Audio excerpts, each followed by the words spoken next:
Welcome back to the Moto Outsider, everybody. We're alive. Chris just got back from Japan. I've been handling some business stuff here on the lovely beaches of Florida.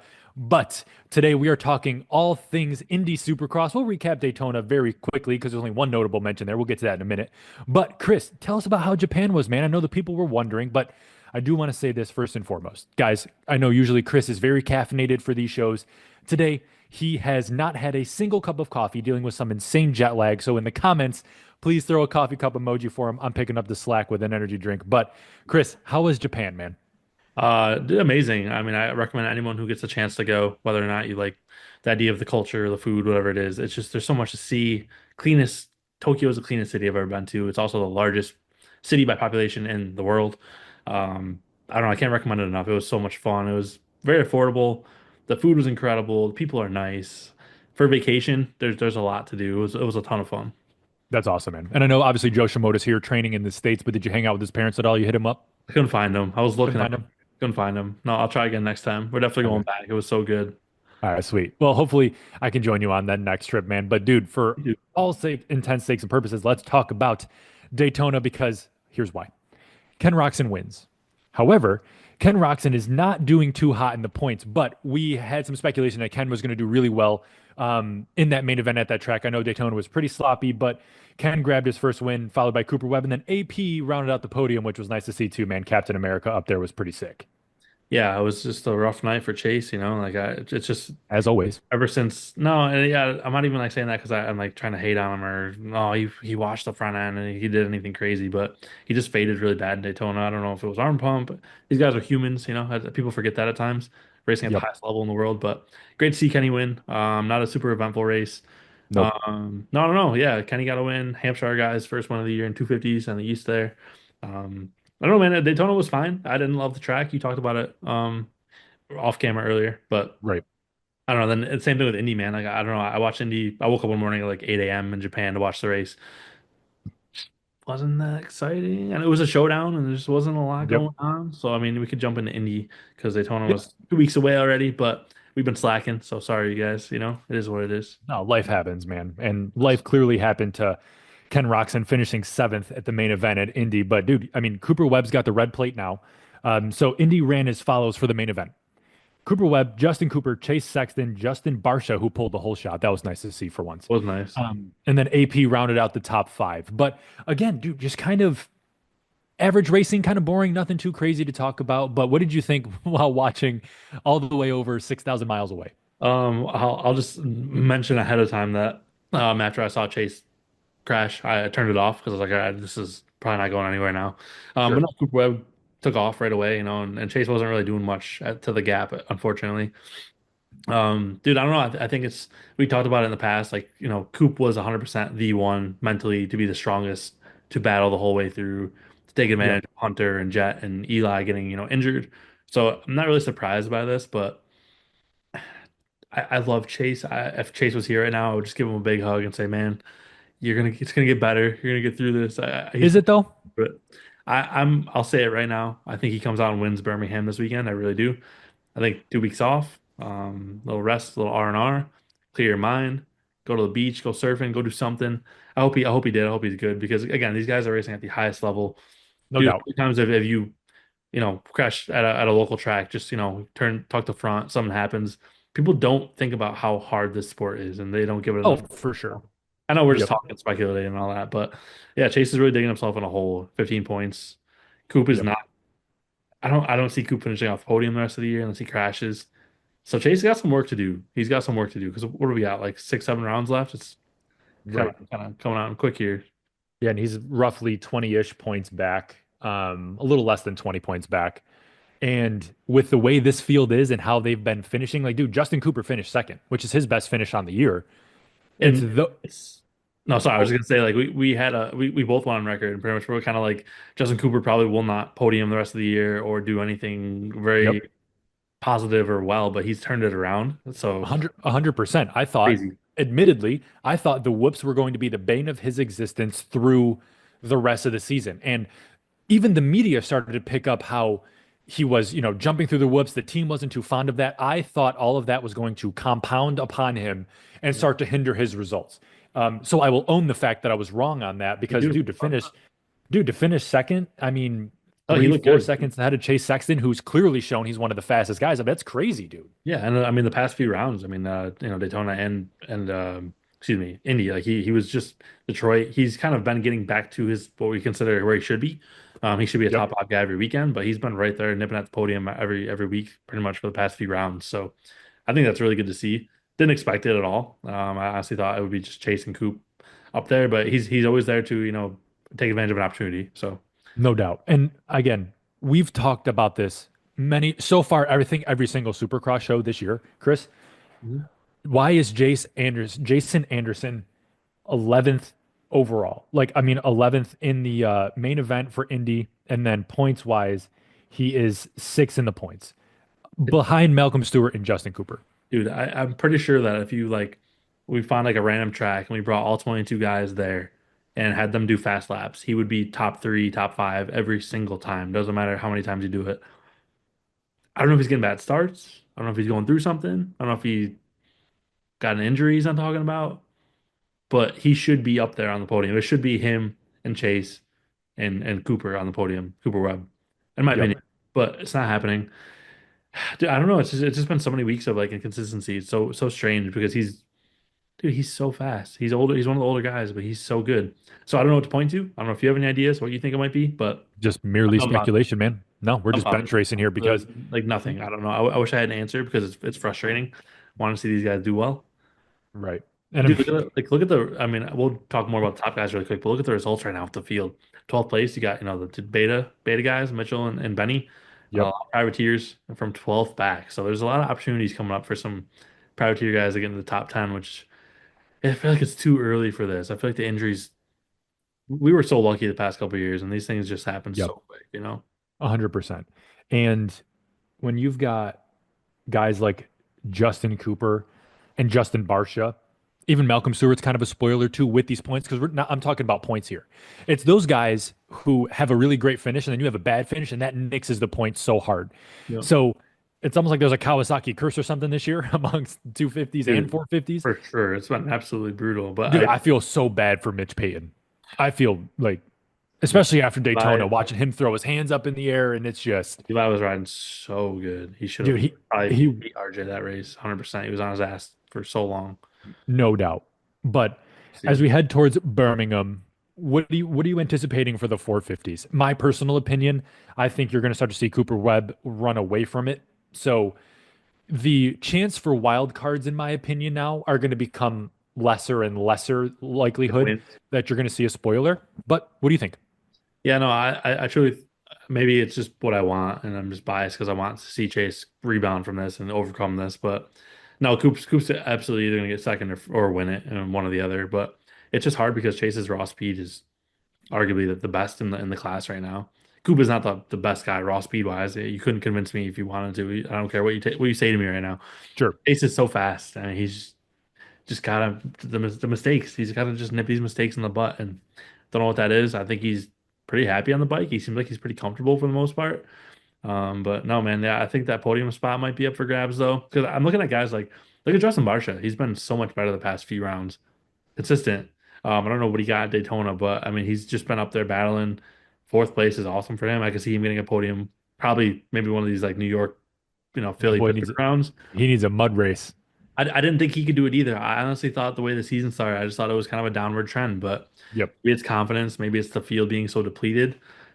I don't really know. And then you gotta wonder about Ken Roczen. Like, do you think he can come back and win another one after he's proven us all wrong at this point, right? He won it. 100%. 100%. He's really good. Had a bad race. Does Kenny come back and win one before the season ends? So as it stands right now, he's 26 points back. And this is what I was just doing as I was looking down on my phone here. I was doing the math trying to see what scenarios would make sense because at the beginning of this season and in the episodes I said Ken Roczen was going to win the championship this year solely based off that first ride. It was incredible. Yeah. 26 points back. I know you have a better understanding of the field as a whole compared to me.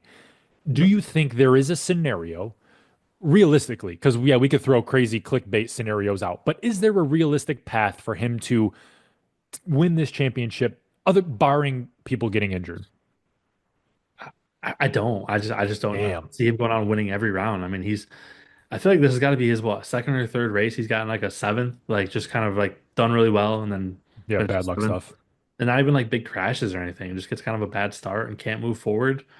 Again, he's got Malcolm Stewart, Aaron Plessinger, Justin Barcia in front of him. I understand these guys are really good, but I mean, his lap time in the main was a 50.5. So, I mean, he kind of finished where he should have finished, in my opinion. Okay. Him and Justin Cooper had the same best lap time, essentially, exact same best lap time. But Yep. Justin Cooper gets good starts every single race. It doesn't matter. He always does. I don't know, man. Kenny's got it in him. I could see him getting one more win, but there's no way he wins the title, in my opinion. If it's Vegas right now, I'm betting against that. There's no chance Actually, I wonder what the Vegas odds would be. for I'm Kenny going to to look. win. I'm going. Well, no, there's for the sake of the show, we don't have enough time. But Yeah. I would love to look up what that is. However, you depressed me about the 450s because I want Kenny to win. So you hit me with it. You slapped me in the face with You got a reality. Daytona win. Yep. Rocktona. I was Daytona. hype about that because I believe that was the only trophy he hadn't won, right? Yeah, he So never, none of those guys had ever won there. So that was really, really cool. that And was it was just, awesome to see. And the AMA did a much better job of keeping the fans under control this race, which was freaking great. uh, Um, just to but cover on that before we get into these right away, but to see yeah, RJ win that race and be so emotional on the podium, he told that story about the yep, fan brought one of his dad's old jerseys. I thought that was really special. So Daytona was 100%. good. It just wasn't the exciting few first rounds we've had. So And one thing, going back to the Daytona broadcast coverage, I don't know if you caught this, but I did. RC mentioned something about the boys on the 450s having fun with this track. Something along those lines. Something about RC saying having fun out there, right? yeah, Is the premise of the comment. yeah, And James was like, I don't know about you, but I never had fun. And bro, he said, no, he said that like, and it it sucked the air out of the booth. was quiet.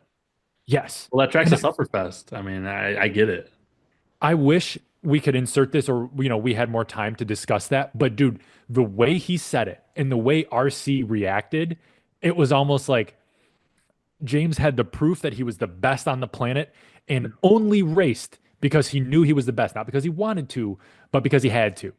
And that's been in conversation before, but the like he still relives that even though he's been removed from the sport. Yeah, the only thing I could say, I mean, is I just think about James in Daytona. I mean, there's the mud race in what, '09 or '08, but he had that really bad crash in '07, '06 where he flipped over the berm. Yep. And 2011, 12, somewhere around there, he went endo on the Yamaha, flipped over the bars. Remember that? Probably more traumatic for him than anything, especially at Daytona. But no, I don't remember. It's been a few weeks. There's been so much going on, but I believe it. It's hard when you get in the booth because they're all great announcers, but I mean they're different experiences in racing, right? Ricky had pretty much flawless career with very little injury. James went through the ringer, so Right. two different perspectives, right? So there was also drama between the commentators leading up to the Daytona booth stuff, right? Is that correct?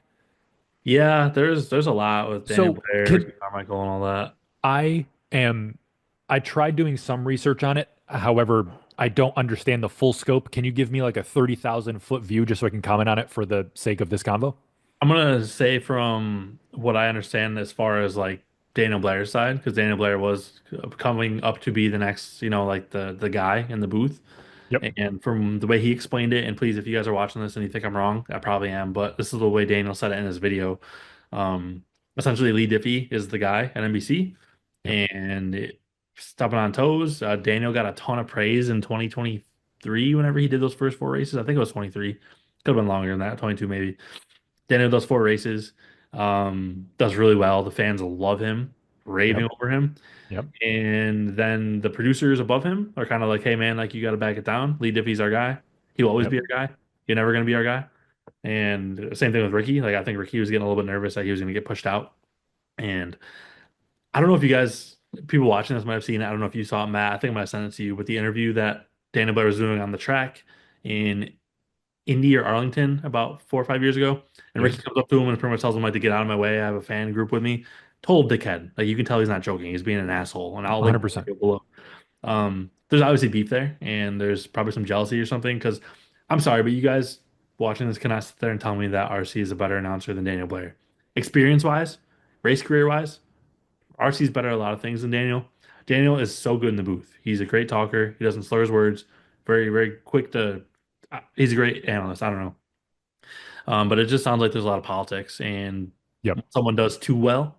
We've seen that in every sport and every asset of life. Someone is doing too well, and the favorites aren't happy. The favorites get what they want. Yep. Daniel wasn't happy, got pushed out, is what it sounds like. And maybe I'm biased because I'm not a huge fan of Lee Diffie in the booth or RC in the booth. I love Ricky Carmichael; he's my favorite rider. I My favorite. and so here's the business response, and then here is the opinionated response from me. Not that my opinion matters, Yeah. but I understand NBC contracts in place, Feld Media contracts in place.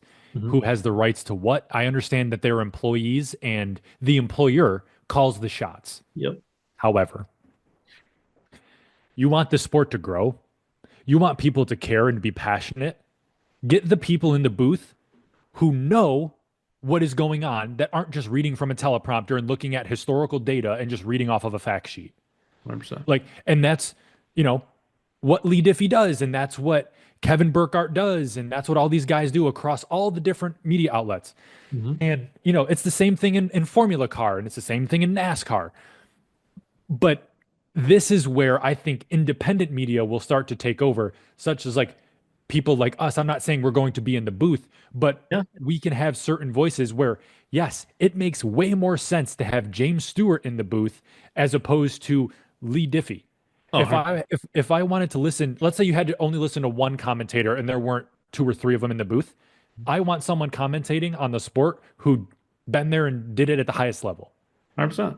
And Right. Daniel's that. I mean, Daniel was not what RC was, but he qualified for main events and Yep. Recross championships. Like, I don't know. It's just weird to me. Again, like I understand NBC's got their thing going on, but like look at the outdoors. It's James and it's Wyan, it's Weege. Do you ever Yeah. hear anyone complain about them? Does anyone ever Dude, say a bad word about that I group? want no one else doing outdoors. We just the best. Yeah, and I love Daniel, but I would take Weege over Daniel for everything. Supercross too. I love Weege in the booth. He's probably the smartest, most maybe Mathis, maybe there's some other guys, but historically speaking, that dude is like he's like photographic memory. He remembers every Yep. moment, every race. It's incredible. I don't Right. want Lee Diffie in the booth who was calling curling last week and F1 the week before. I Sure. respect it a lot, but that's Yeah. not who I want calling my sport that I watch. That is very niche, very small. We only get Yep. that how many weekends a year, you know? Right. No, I'm with you. And so for the sake of this conversation, yeah, it's a bummer that, Daniel Blair obviously got pushed out politically because it sucks when you see good talent be stifled to politics. Yeah. And that doesn't serve the fan base when at its core, the fan base, your customer needs to be served at the highest level for the entity to survive. Yeah. So it's like, okay, well, if NBC, cared about retaining the contract to air Mhm. Supercross, wouldn't you want the best commentators to keep the people engaged? Because it's only going to go so far to where the excitement coming from RC and Lee Diffie's voice is Yeah. going to fade when they sound stupid. It's I unreal. mean, No, uh, no, it- you're so right. Yeah, it's just like get the right guy in the booth for the job, right? It's. yep. Like, I'm not gonna get political here, but the person who is the best qualified for the job should have the job in any field. and you want to know what that's called, folks? Meritocracy. That's how it works. When And you're the the one best, thing really quick is just to cover you asked about Daytona because Daniel talks about this. He was invited to Daytona to do race day live. He wasn't going to be in the nighttime booth. He was invited on race day live, which when they have guests on race day live, 10, 15, 20 minutes, they'll sit there for a while and just chat about everything going on. sure, Daniel's doing Supercross U, which is like an online course for sure, up-and-coming racers. From what I understand, he was driving there he lives in North Carolina, South Carolina. So I think he's in South Carolina. Was driving to Daytona to go to the race. And on the way to the race, he gets a call and is informed that he's going to be on race day live, but he's only going to have a minute, or like literally like a minute or two to talk about it. damn. Where he was supposed to just go on there, be a guest, hang out, chat with the guys, chat with Justin Brayton and Adam Cianciarulo. So I guess he turned around and just went home because it was politics. He reached out to some people and found out that what was supposed to be happening was actually changed because someone found out he was coming in Yep. politics. So sorry. That's how you know you're doing something right, though. So, Daniel, keep it up, homie, because they're trying to keep you out for a reason. So, just keep doing your thing. Obviously, you don't need praise from two guys on the internet, but it's just the point, man. It's just keep doing your thing. And Oh yeah, I'll always respect Ricky Carmichael. I'll always respect Lee Diffie. He sure. calls a lot of sports, 100% get it. He's Yeah. people probably do love him in other countries, other sports, sure. But Dude, like he's good at his job, yeah, but you want to hear from people who have been there and done that. And yes, you could be Owns it. great at your job, but that relatability factor isn't there. Yes, he does a great job calling all of the IMSA races that are on NBC. Maybe he likes that. Maybe that's the Sure. sport he enjoys. But it's like, why not? I want to hear from someone who's been on the gate, been on the grid, Who's that's that the calling. guy who goes to the test track? The guy who writes articles every week about the sport? Who's Yep. following talking about mechanics? Right. He has too much going on. He's just too busy for the job to do the job perfectly. It's just further degradation of mainstream media and the descent, like, and the control of smaller guys coming in, like podcast guys who have a better understanding of this that are going to start to push those guys out. And it is what it is. It's a dying breed, though. But, anyways, man, let's get into the 250 East West showdown. Yes, sir. Kind of like what we want. Ooh, ooh, as he throws in his Zin, folks. Oh, I need a little Chris, pause. I'm struggling right now. Sorry, guys. Chris is locking in with the Let's Zin, lock in. baby. Let's Here, go. everybody, put Zin in the chat now. East West showdown. Seth Hammaker, Tom Vialle, Hayden Deegan, RJ Hampshire, and Cole Davies round out the top five, which is what we kind of wanted to see in terms of getting all the 250 guys together. Yeah, it Um, was cool. no, super cool. Not that Seth exciting. Hammaker It was gets, cool. yeah, he got the whole shot. He won. Um, was interesting to see Hayden Deegan not perform as good as I thought he was going to, even though he got third, which is fine. And then Joe Shimoda was just out of the top five too. But what do you think about the East West showdown? Well, before I go into it, I just want to ask you because obviously Hayden Egan got third. He started pretty far up front. Yeah, Do you think that Seth Hamaker and Tom Vialle are better than Hayden Deegan right now? Because I don't. I don't. Okay. Yeah, I mean, Hayden Deegan is leading the points for the West over Julian Beaumer. Yeah. I personally believe he's one of the he's the best rider on 250, in my Okay. opinion. No, I agree. I can't Yep. disagree with that. He- On on certain given weekends, are there other guys who are faster and better? Yes. Mhm. Extend the time horizon and expand the seasons. Yeah. Hayden Deegan will be the better rider long term if you were to look at that curve. Yeah. So I personally believe Hayden Deegan's the best guy on a 250 right now and will likely become one of the best guys on a 450. It'll be so great to see him with Jet and all those other guys. But for the sake of this combo, man, yeah, Hayden Deegan. No, 100%. Yeah, no, I agree with you. I just wasn't. It's definitely. Yeah, I guess he probably was being smart. He realized that the guys in front of him were not in his coast. Why does he have to beat them? You can go back to, Chase Sexton at the Triple Crown, the last Triple Crown race, was at Arlington, when he threw it away in the last one, when he could have won that race. And say he threw it away, he made the mistake and crashed. If he Yep. just hunkered down, he would have won that race and probably would have had the points lead right now. Who knows if that changes his whole season? It might have changed right there. So Hayden was smart. I'm sure the team talked to him. I just think it was a really good ride for him. He did make that one really big mistake in the rhythm section, probably scared him a little bit. And Yep. the track was like tricky. There was a lot of big rhythms, so it definitely played out not as exciting as I wanted to see it play out, but interesting to see Tom Vialle took over the points lead after Max Anstey finished Yes. seventh. Yep, they're 1 point apart. And after we saw, Max at the, dude, I'm sorry, I'm struggling right now with the races, but when Max lost the race to Levi with the red flag, Right. Max has been so good all year. Max has been so damn good, so consistent. And this is what I wanted to ask you about 250 East. I think we can agree 250 West is kind of a wrap, or at least we can accurately project how the 250 West will conclude. Yeah. But do you think that points as they run right now, Tom Vialle, Max Anstey, Seth Hammaker, RJ Hampshire are the top four? Is that an accurate representation of the talent on the 250 East? Yeah, I mean, I think so. I mean, I Okay. definitely, yeah, I don't know. Can't really argue that. Who else fits in that shoe that should be there? That's why, other than I'm Levi, well, obviously. Levi's hurt, but I was almost like as we were, prepping for the season and looking projecting how things were going to go as the earlier rounds started on the 250 East. yeah, I think I was expecting RJ Hampshire to actually have a bigger lead in the points. I actually thought he was going to be the best 250 rider. yeah, Um, and then obviously Max Anstey, kind of speaks for itself there. But I just thought the points would look a little bit different than they do at this current point in the season. yeah. No, I think the first round was, dude, that was brutal for him. I mean, he went down in that tough block, but RJ, he's coming around. He got a win. He got a fourth, which is technically second in class or third in class this weekend, which is great. He just needs to be up there more if he wants to win this. He's not totally out of it yet. Yep. Like going into the past, few races, a lot of the professional analysts have been saying that, Tom Vialle could win this title without winning a race. He's not, a great supercross rider, da da da. He definitely rides very well, but he definitely isn't the best guy. And I could see him just every weekend podiuming here on out, and maybe he does win the title without winning a race. Sure. Not that it matters how you win it, as long as you get it done, right? That's right, dude. I mean, at the Um, end of the day, it's pretty much all about survival, right? In this yeah, kind of sport and racing in general, it's just who can go the distance. And I think exactly. that's, And this last race was huge for him to be able to finish second with that group of guys he was around, yep. kind of locking it down. It's kind of how he won it last year too. We saw Hayden made so many mistakes on the East last year, and Tom was just smart, consistent, smooth. He's just there every weekend. So yeah, definitely. I love the showdowns. I really do. I just wish there was some more action. I mean, obviously we're missing Jordan Smith and we're missing, Faulkner hasn't been on top Right. of the game. So who knows what's gonna happen? There's more showdowns coming, but Well, I'm let's wrap. Let's project onto Birmingham. We're headed up to Bama, Alabama, sweet home Alabama. Roll Tide. yes, sir. Who you got for 250s?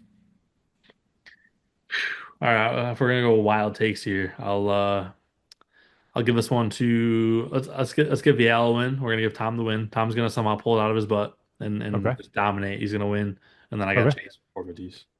Got it. You I'm gonna got? go Max Anstey on the 250s. I'd like to see that. I would Yeah, like to I see th that. I think it's gonna be Max Anstey on the 250s, and then for the 450s, the safe bet is to say Cooper Webb. I'm going to go to my default, and I'm going to say Ken Roxon. Wild card though, if you want to throw a curveball, Justin Well, Cooper. dude, Justin Cooper could win one, but those cards are going to Carrying fall absolutely perfectly, in my opinion. carrying a lot of momentum coming from this past race, but I'm going to speak with the wife. We don't get into that. There's already enough stuff on YouTube about that. He's got a lot to prove, is all I'm saying. So, yep. Justin, you Hey. still have an open invite to come on the show, homie, if you're watching. Oh man, if you watch that one show, I don't think he ever will. He probably got us blocked.